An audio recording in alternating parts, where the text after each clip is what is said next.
Hello everyone, this video is regarding sprint retrospective for sprint 3. Our project is based on blockchain technology and pharmacy supply chain for track and trace, and project ID is ITEC7415_S12020_90.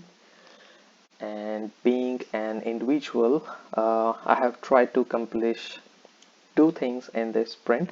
The first one is how to update the current location of the medicine in the process of delivery, and the second thing is was based on the performance of the system, which I improved by reducing the data redundancy. um, these are the two things which I have accomplished in the past sprint, and how I have accomplished these things. For that I will take you to the smart contract which I made on Visual Code Studio. So here we can see I have added another choice in the notary section, which basically takes the current location of the medicine and update it into the location template, which I have made just right here. And the location template is basically all the information that is in the notary template plus the current location of the medicine.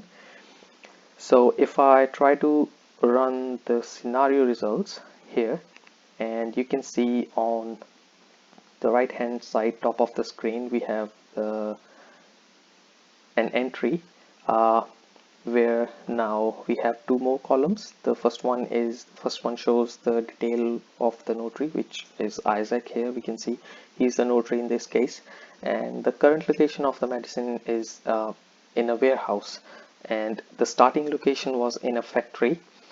And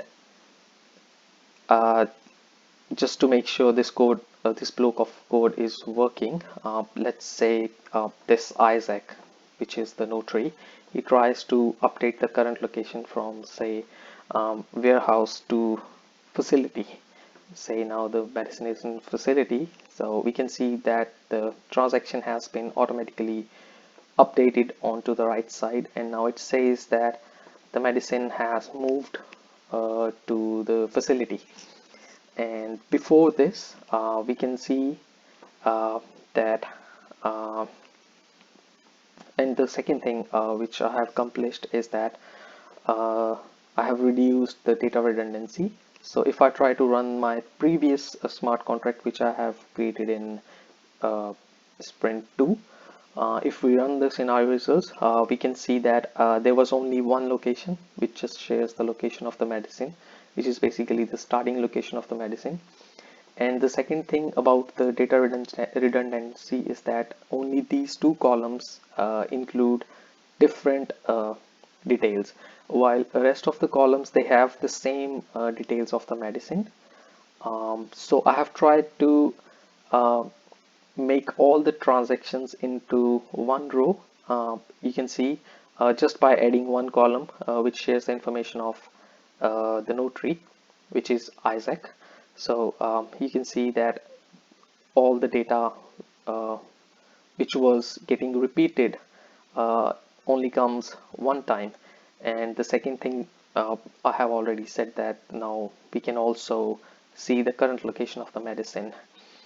And I have accomplished all this through the demo coding.